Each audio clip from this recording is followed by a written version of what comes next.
É um longo capítulo, seria impossível fazer uma exposição detalhada desses longos capítulos. Eu já preguei no livro de Jó há um tempo atrás na igreja, já fiz uma exposição bem detalhada, mas hoje eu vou me ater mais a esse final do livro de Jó e algumas questões importantes que ele traz para nós.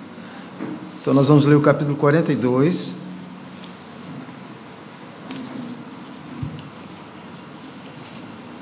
E vamos ler do versículo 1 a 9, diz assim: Então respondeu Jó ao Senhor: Bem sei que tudo podes e nenhum dos teus planos pode ser frustrado. Quem é aquele, como disseste, que sem conhecimento encobre o conselho? Na verdade falei do que não entendia, coisas maravilhosas demais para mim, coisas que eu não conhecia. Escuta-me, pois havias dito, e eu falarei. Eu te perguntarei e tu me ensinarás. Eu te conhecia só de ouvir, mas agora os meus olhos te veem. Por isso me abomino e me arrependo no pó e na cinza. Tendo o Senhor falado estas palavras a Jó, o Senhor disse também a Elifaz, o temanita: A minha ira se acendeu contra ti e contra os teus 2 amigos, porque não disseste de mim o que era reto, como o meu servo Jó. Tomai, pois, 7 novilhas e 7 carneiros, e ide ao meu servo Jó, e oferecei holocaustos por vós. O meu servo Jó orará por vós, porque dele aceitarei a intercessão, para que eu não vos trate segundo a vossa loucura, porque vós não disseste de mim o que era reto, como o meu servo Jó.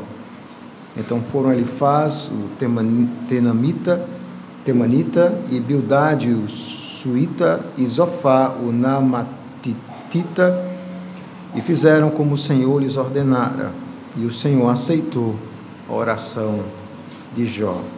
Mudou o Senhor a sorte de Jó, quando este orava pelos seus amigos, e o Senhor deu-lhe o dobro de tudo o que antes possuíra. Vamos orar ao Senhor.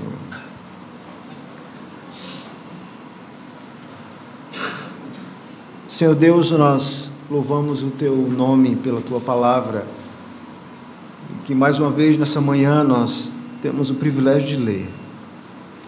Agora rogamos a graça, a misericórdia do Senhor, quando vamos meditar em assuntos tão grandiosos, tão profundos, tão além da nossa compreensão, que o Senhor nos ajude pela revelação da Tua palavra a nos atermos àquilo que o Senhor quer que nós saibamos a respeito do Teu governo nesse mundo. Essa é a nossa oração, em nome de Jesus. Amém. Queridos irmãos, essa com certeza foi uma das semanas mais difíceis para todos nós. Semana muito dolorosa, onde nós perdemos uma querida irmã e que todos nós sentimos falta de não vê-la cantando aos domingos na igreja. Jovem, 18 anos, um momento muito sofrido para toda a igreja e para todos aqueles que acompanharam de perto. Tivemos também a morte da mãe da irmã Norma, uma semana difícil. E durante todas essas dificuldades que nós enfrentamos, uma pergunta muito comum é o porquê. Por que coisas tão trágicas muitas vezes acontecem com servos do Senhor? Não importa se eles sejam jovens ou se eles sejam mais velhos. Todos nós somos inundados com uma avalanche de perguntas, de questionamentos, onde a nossa fé muitas vezes é abalada, onde nós somos testados em nossa fé ao limite, ao máximo. E eu mesmo fui testado ao limite e ao máximo durante esses dias. E orando ao Senhor, me veio exatamente a vida de Jó, alguém que conheceu o sofrimento e a dor ao máximo.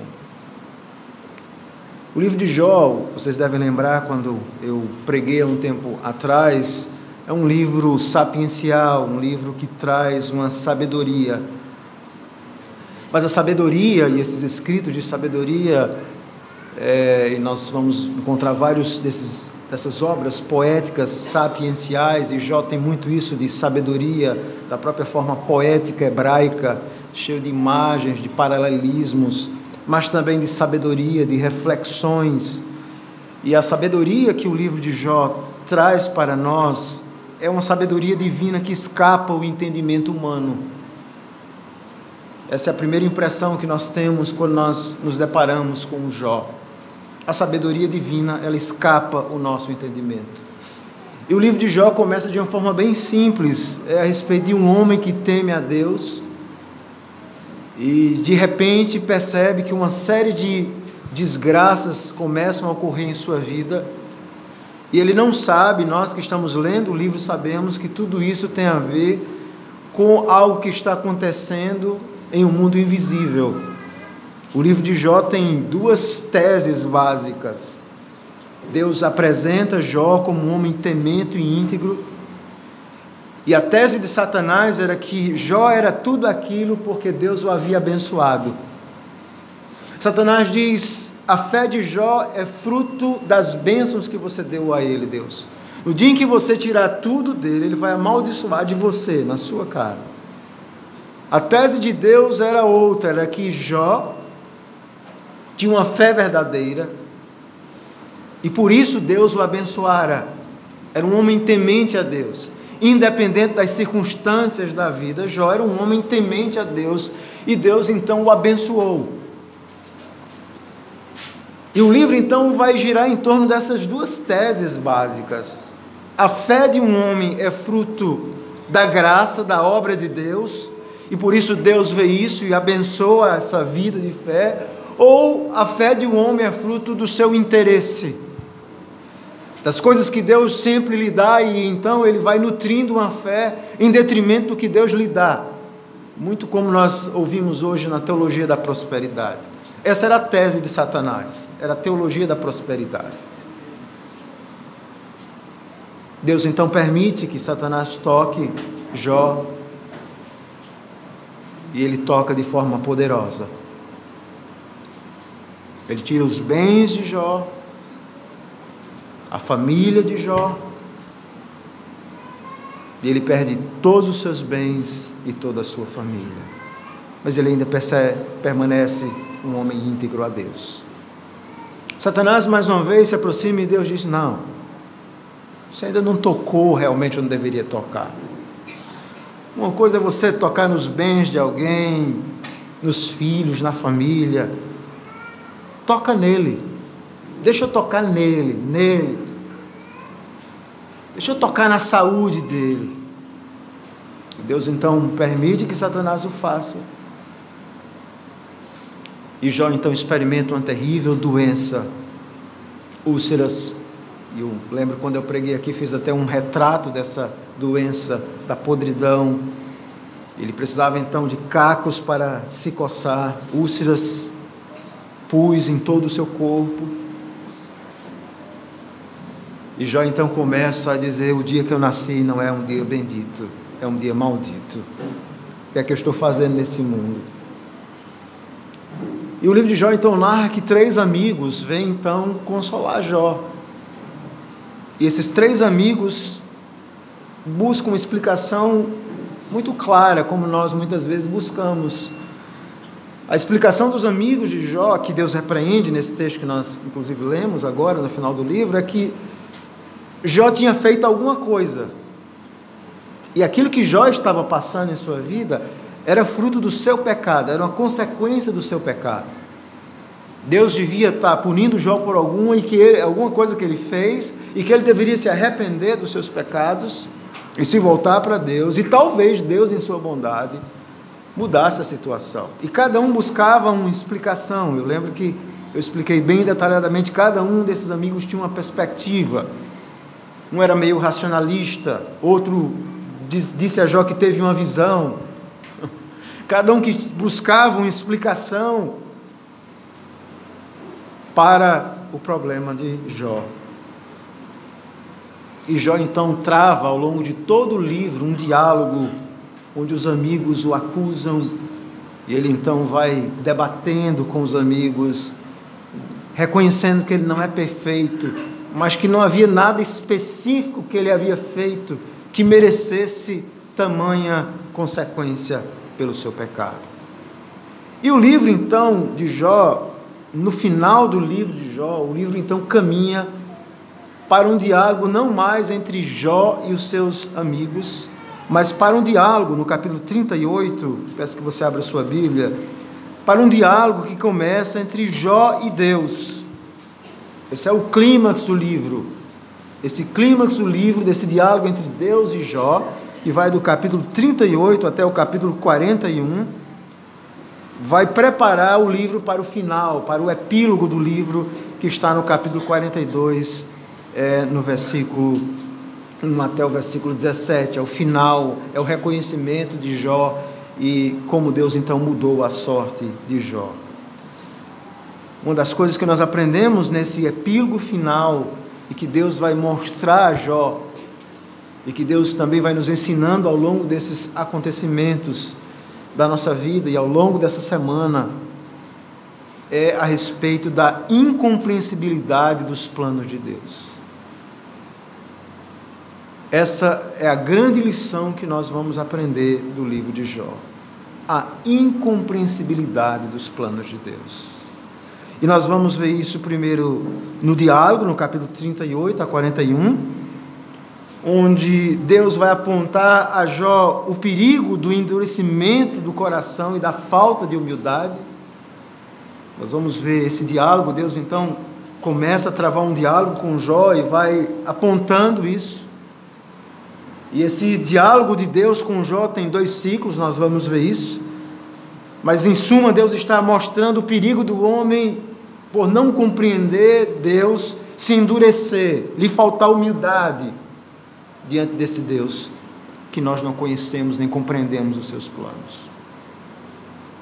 Em segundo lugar, nós vemos no capítulo 42, versículo 6, depois desse longo diálogo entre Deus e Jó, onde Deus mais fala e Jó escuta, nós vamos ver no capítulo 42, versículo 1 a 6, o reconhecimento de Jó da grandeza e dos propósitos do Senhor, mesmo sem Jó entendê-los. Jó vai reconhecer a grandeza dos planos de Deus, mesmo quando ele não entende. Nós vamos vendo isso. E o final, do versículo 7 a 17, nós vemos então a esperança na bondade e fidelidade de Deus, quando pela primeira vez no livro, Deus escuta a oração de Jó. E Deus então muda a sua sorte. Então nós vemos a esperança na bondade e fidelidade de Deus. Então a respeito disso que eu quero meditar nessa manhã, aqueles que quiserem notar o sermão no boletim, o tema será a incompreensibilidade dos planos de Deus. Primeiro, no diálogo, capítulo 38 a 41, o perigo do endurecimento e falta de humildade, capítulo 38 a 41. Segundo, nós vemos o reconhecimento da grandeza de Deus e seus gloriosos propósitos. Jó vai reconhecer isso, capítulo 42, versículo 1 a 6. E por último, a esperança na bondade e fidelidade de Deus, capítulo 42, versículo 7 a 17.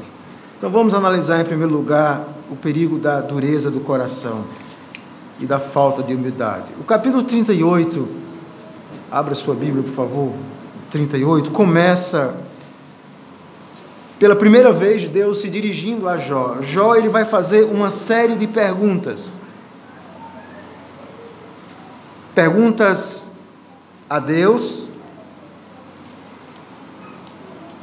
ao longo do livro, e agora, pela primeira vez, o livro vai nos mostrar Deus, então, aparecendo para conversar com Jó, para travar um diálogo com Jó. Isso é importante porque no capítulo 9 do livro de Jó, Jó já havia falado um pouco a respeito disso. No capítulo 9, Jó havia dito mais ou menos o seguinte: como é que eu vou debater com Deus? Quem é que pode debater com Deus? E se eu for debater com Deus, quando Jó estava conversando com os amigos deles, assim, e se eu for debater com Deus, dificilmente eu vou ganhar de Deus. Jó já havia desconfiado de que é impossível a criatura debater com o Criador, sem que esse Criador, então, mostre a sua grandeza sobre ele. E agora, no capítulo 38, Deus, observa aí no versículo 1, depois disso, o Senhor, do meio de um redemoinho, respondeu a Jó. E veja o que é que Deus, então, começa a responder a Jó. Como é a resposta de Deus a Jó? A resposta de Deus a Jó não é uma resposta, são perguntas sem respostas. Deus então começa a perguntar: quem é este que escurece os meus desígnios com palavras sem conhecimento? Cinge, pois, os lombos como homem, pois eu te perguntarei e tu me farás saber. Essa ideia de cingir os lombos é a ideia de Deus está dizendo: você quer disputar comigo? Você quer me colocar no tribunal? Vamos sentar, vamos debater, deixe-me eu fazer algumas perguntas a você. E Deus então começa a fazer nesse primeiro ciclo, que vai estar no capítulo 38 e 39, é o primeiro ciclo, onde Deus vai mostrando quão limitado é o conhecimento de Jó. Deus vai dizer: onde estavas tu quando eu lançava os fundamentos da terra? Diz-me, onde é que você estava quando eu estava criando a terra, o universo? Você estava onde, Jó? Quem é que pôs as medidas? Quem é que fez a terra do tamanho que ela é, o sol do tamanho que ela é, cada estrela, esse universo? Você sabe disso? Onde é que você estava quando eu fiz isso? Tudo isso está fundado sobre o quê? Qual é a fundação, a base do universo? Versículo 6. E Deus então começa a falar sobre várias coisas nesse discurso. Ele primeiro fala sobre a terra, no versículo 4 a 7. Depois ele fala do mar, no versículo 8 até o versículo 11. Quem é que encerrou o mar? Quem é que diz ao mar: vá até aqui e não ultrapasse? Ainda que o mar esteja em uma proporção maior do que a terra, nós sabemos disso. A altitude, porque ele não ultrapassa, porque ele só vai até ali. Onde é que você estava quando eu estava criando o mar? Você estava onde? Versículo 8 e 11, versículo 12 e 15, ele vai falar sobre o dia e a noite. Versículo 16 a 38, Deus então vai falar da sua criação inanimada. A luz, as trevas, o vento, as estrelas, as águas. Onde é que você estava quando eu criei todo esse mundo inanimado? A partir do versículo 39, Deus vai falar até o versículo 30, capítulo 38, aliás, do versículo 39 até o final de 39, 30, Deus vai falar de vários objetos da criação animada, ou seja, de vários animais que Deus criou, coisas grandiosas, inexplicáveis ao homem. Onde é que você estava quando eu fiz tudo isso? O que é que você me ensinou? Deus então começa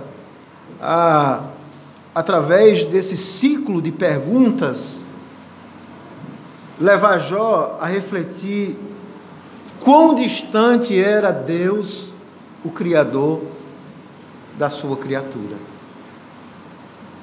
Deus diz: vamos olhar a natureza, vamos olhar o mundo, vamos olhar o universo.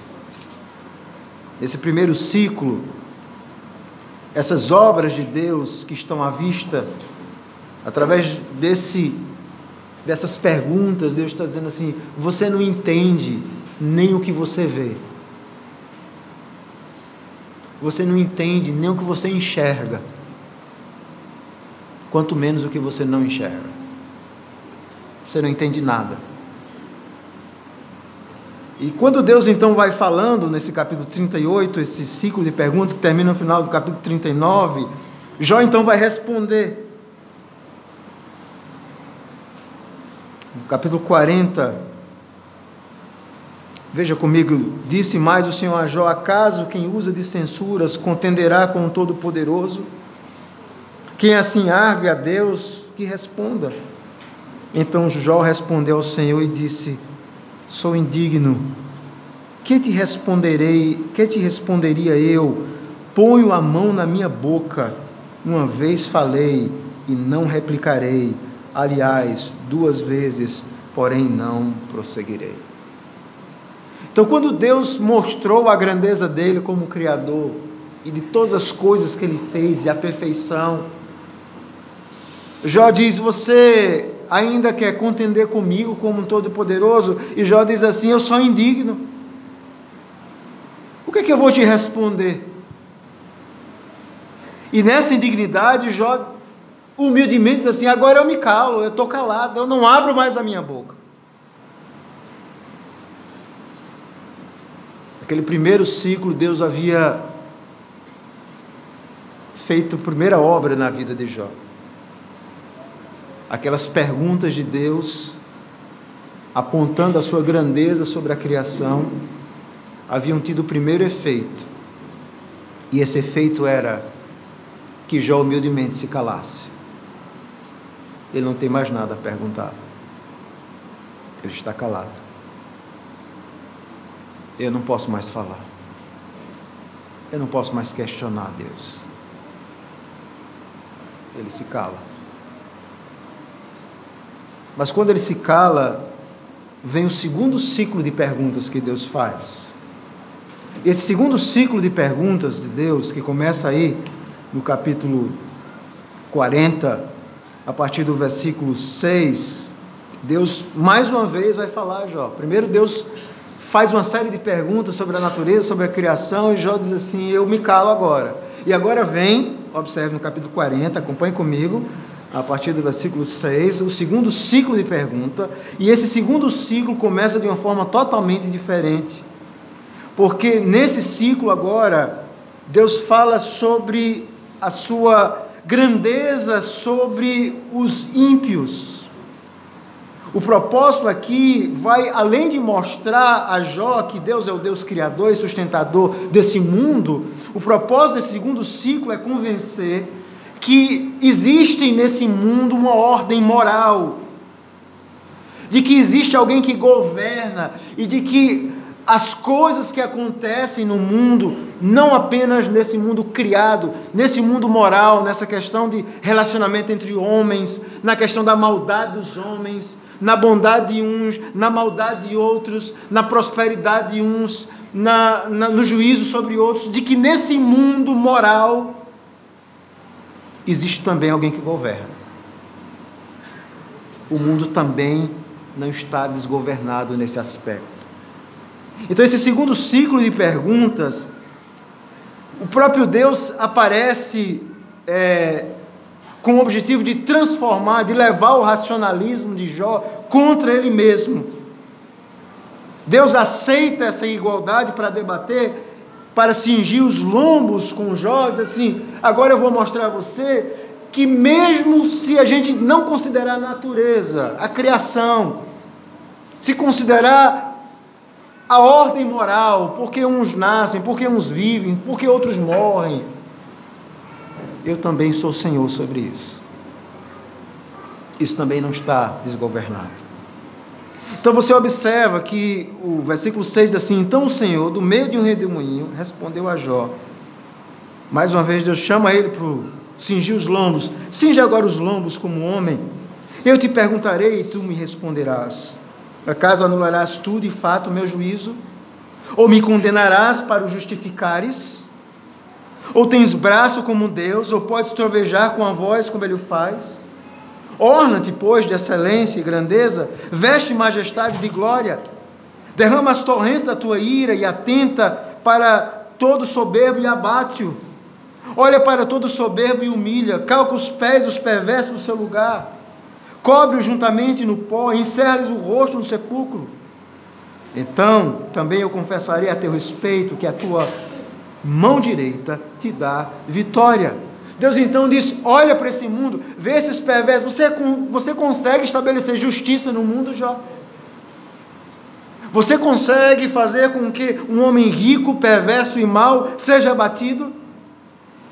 Você consegue levantar nações e derrubar nações?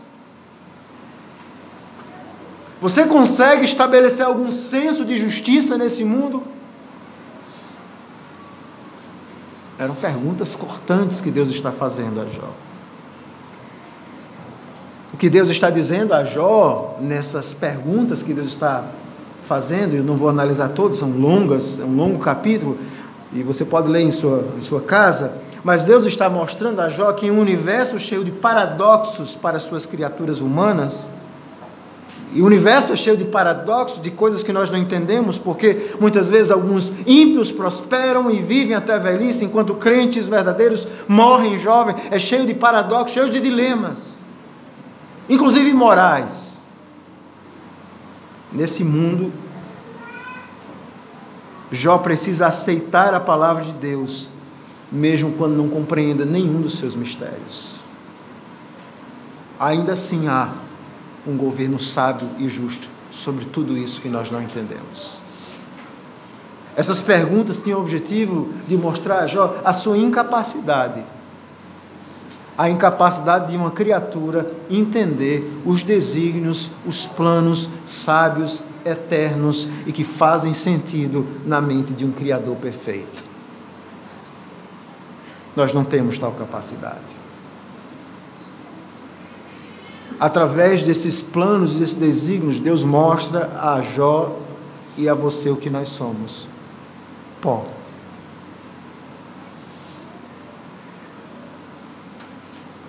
Ou como Deus chama Israel, lá em Isaías 41, ó vermezinho, ó povozinho meu. Nós não compreendemos realmente.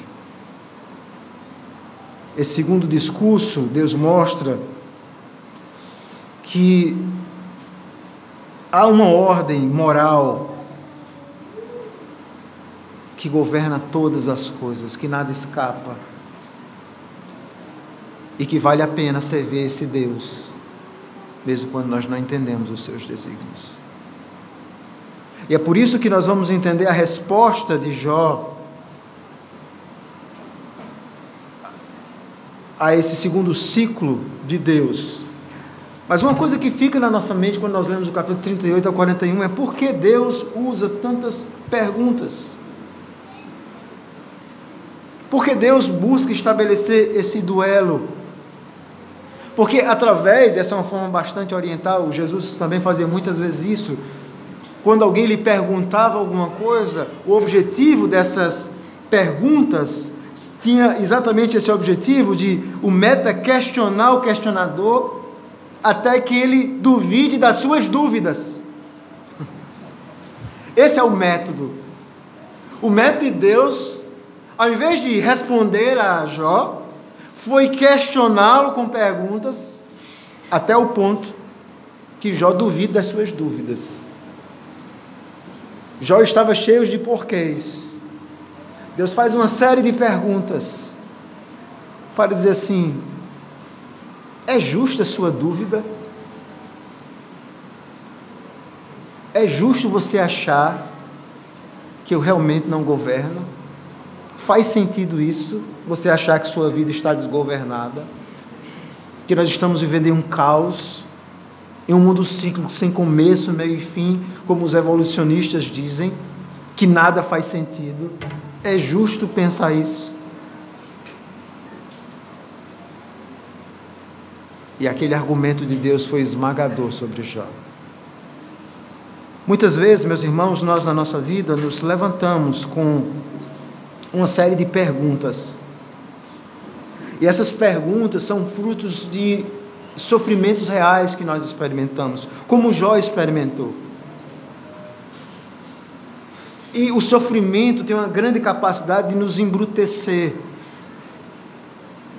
de nos afastar do Deus vivo e verdadeiro, de não termos humildade para reconhecer que nós não podemos compreender os seus desígnios, e em algum momento da nossa vida, talvez alguns deles não façam sentido para nós, mas fazem para Ele. Então, nessa teodiceia da vida, nós temos que compreender que essas complexidades que surgem no nosso dia a dia, os nossos dilemas, as nossas perguntas, os nossos questionamentos, as nossas lágrimas, elas podem tanto nos embrutecer, como nos afastar de Deus, mas elas podem também ser usadas pelo Senhor para nos tornar mais humildes, para reconhecer que mesmo quando nós não entendemos, o melhor caminho é servir a esse Deus. Muitas pessoas me perguntaram ao longo dessa semana, por quê? Por quê? Se eu fosse perguntar a Deus, e eu perguntei várias vezes o porquê, a resposta que vinha à minha mente não era uma resposta de Deus. Talvez fosse uma dezena de perguntas que Deus fizesse. O que você sabe sobre a vida? O que é que nós sabemos? O que é que nós sabemos? Porque Deus diz exatamente quando um dia de um eleito começa, o dia que ele transforma. E esse Deus que nos elege antes da fundação do mundo, que nos faz nascer, Ele não tem o poder para dizer até quando a vida do eleito vai? Será que Ele não sabe, Ele não conhece?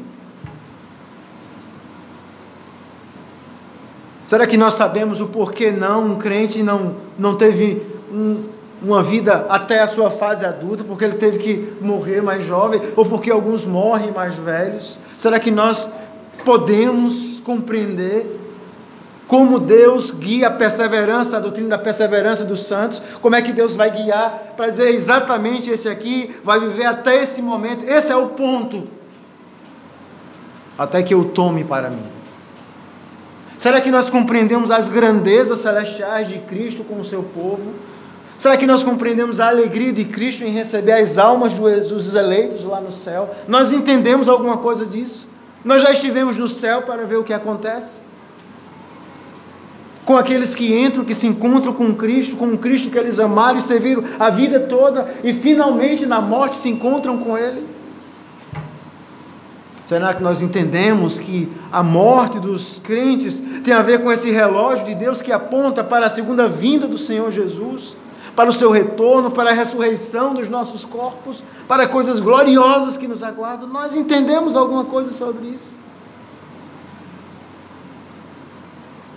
Será que se Deus começasse a nos perguntar, a dizer, sente aqui, deixa eu perguntar a você.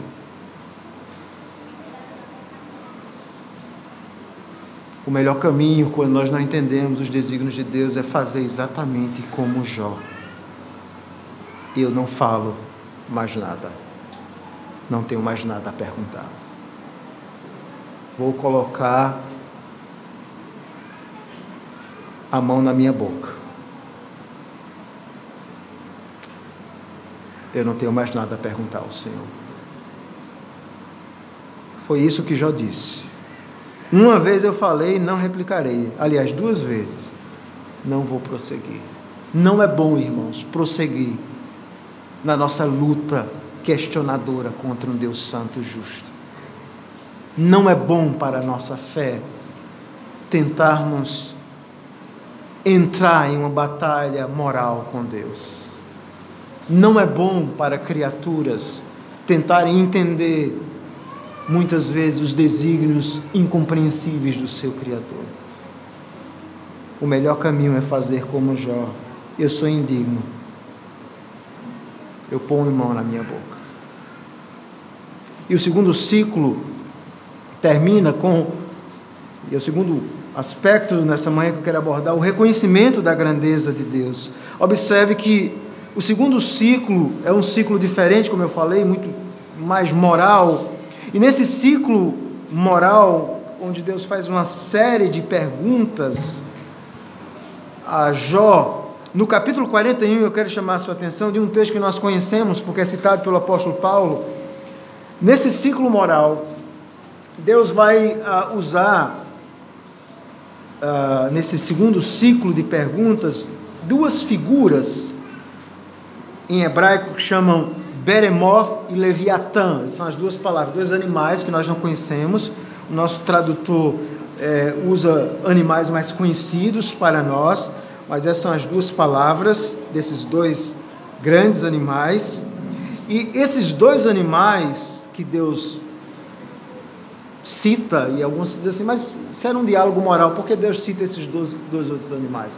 Porque esses 2 animais, de alguma forma, eles Deus está mostrando que até mesmo as coisas mais grandes estão debaixo do controle de Deus. Tudo que é inexplicável está debaixo do controle de Deus. E isso leva, então, é o ponto que eu quero abordar agora, ao capítulo 42, a resposta de Jó, quando ele diz assim: respondeu Jó ao Senhor, bem sei que tudo podes, e nenhum dos teus planos pode ser frustrado.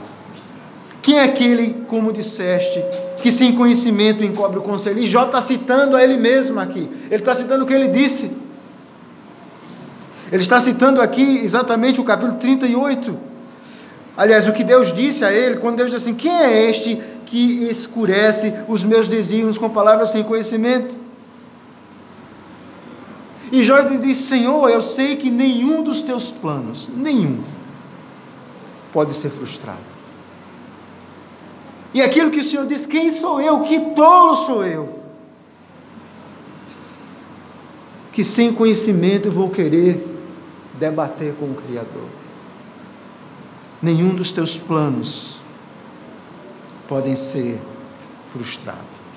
E ele vai dizer no versículo 2: na verdade falei do que não entendia, coisas maravilhosas demais para mim, coisas que eu não conhecia.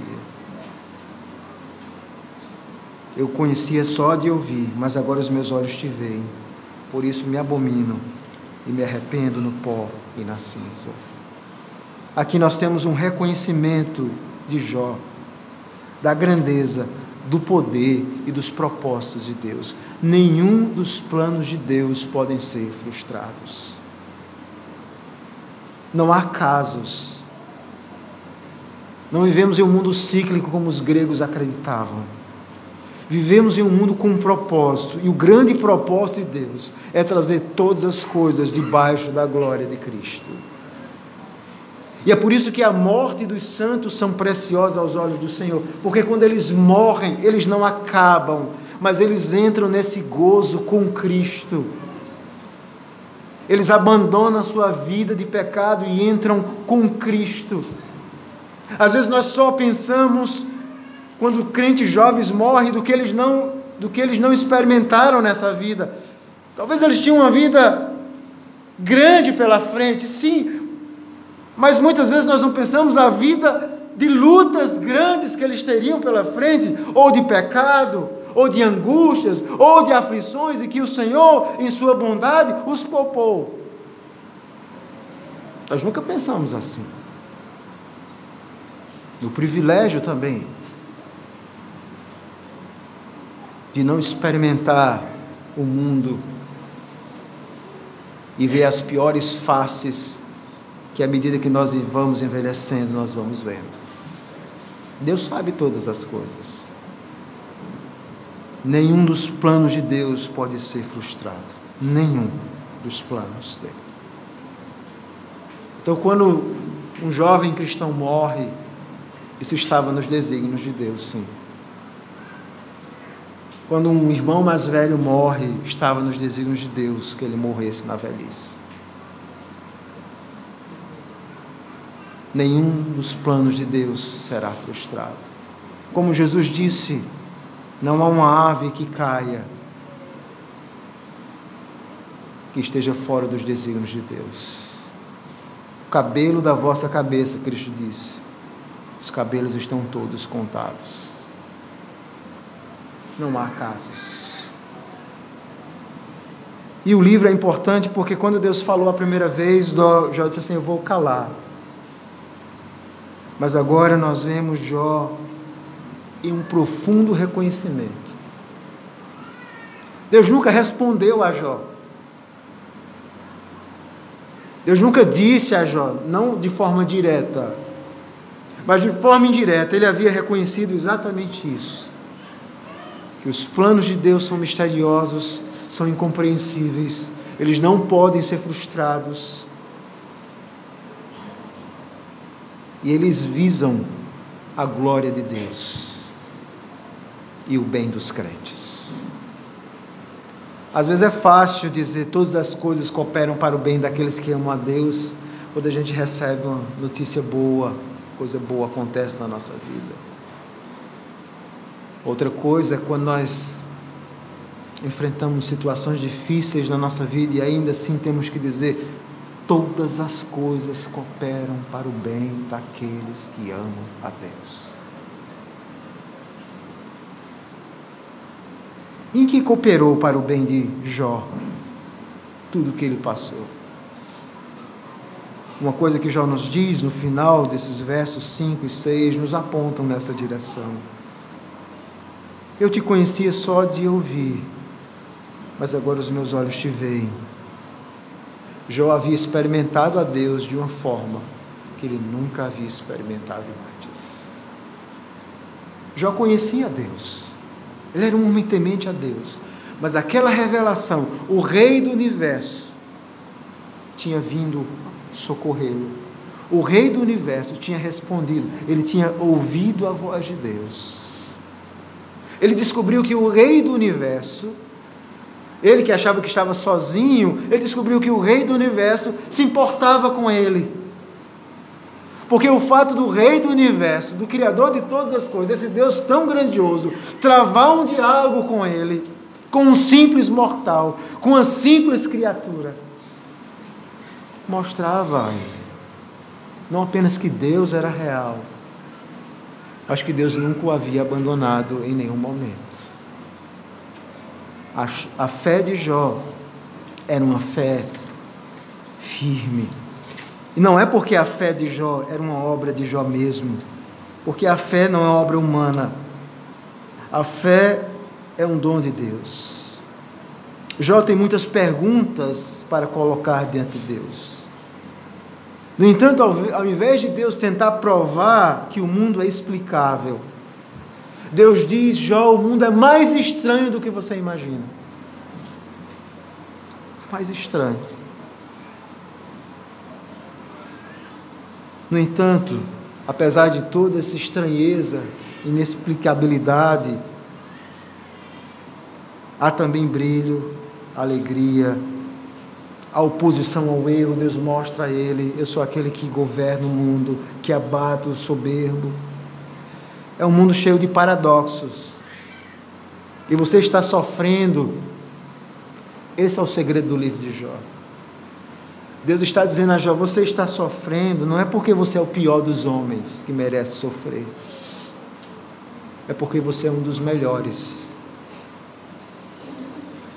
É porque você tem uma grande fé. Eu estava certo desde o começo que você jamais me abandonaria. Jó jamais abandonou a Deus. A fé dele era verdadeira. Porque foi uma fé que Deus colocou no seu coração. E era uma fé que as obras, que as atitudes dele mostravam. Jó amaldiçoou o dia que nasceu. Jó fez perguntas desconcertantes a Deus. Jó abriu seu coração. Mas ele nunca se revoltou. Ele nunca se rebelou. E é por isso que Deus estava mostrando que quando nós, crentes verdadeiros, estamos sofrendo, e talvez você esteja sofrendo na sua vida o experimento por sofrimento, não é porque você muitas vezes é o pior, porque Deus abandonou, mas é porque Deus, em seus planos, amadurece a fé dos melhores, como o Senhor Jesus fez ao amadurecer a fé da mulher cananeia. Através das circunstâncias da vida, nós, os vivos, os que ficamos, temos que aprender com Jó exatamente isso. Essas experiências não apenas nos colocam no pó, mas nos fazem revelar a grandeza de Deus, a esperança, a fidelidade, a proximidade de Deus. É nessas horas que nós compreendemos que nós precisamos depender mais do Senhor, viver mais perto do Senhor. Ele é a nossa única esperança, é o nosso sumo bem. Não há nada a não ser Ele. A morte mostra exatamente isso. Nós somos frágeis demais para confiarmos em nós mesmos. E temos que dizer como Jó: eu me abomino. Essa palavra no versículo 6, eu me arrependo no pó e na cinza, também tem um sentido de, segundo essa palavra hebraica, a ideia de consolo. Jó, então, ele, naquele momento, ele vai para pó e cinza, para reconhecer a grandeza de Deus. As pancadas foram grandes, mas Deus, em sua bondade, havia visitado Jó, naquele momento mais escuro da sua vida. Deus havia visitado Jó, e ele agora então se arrepende, ele se consola no Senhor, ele experimenta mais de Deus. E a pergunta é: e se essas experiências que nós enfrentamos na vida tiverem o objetivo de nos aproximar mais desse Deus glorioso? E se foi isso a chave de tudo? Mas será que não é exatamente isso a chave de tudo? Quando o apóstolo Paulo é humilhado por aquele espinho na carne, ele clama a Deus, e Deus não escuta a oração. Ele escuta: a minha graça te basta, porque o poder se aperfeiçoa na fraqueza. E se a única coisa que nós precisemos, de fato, na vida, for a graça de Deus, e nada mais? E se nós compreendermos que de fato o poder só se aperfeiçoa na fraqueza, na nossa fragilidade, porque é aí que nós descobrimos de forma mais intensa quem nós somos e quem é o nosso Criador. O texto então conclui para o fim, e o texto então nos diz que Deus, falando essas coisas, repreende os amigos de Jó, pelos que eles falaram com respeito de Deus. A teologia deles estava errada, e o que eles disseram a Jó estava errado.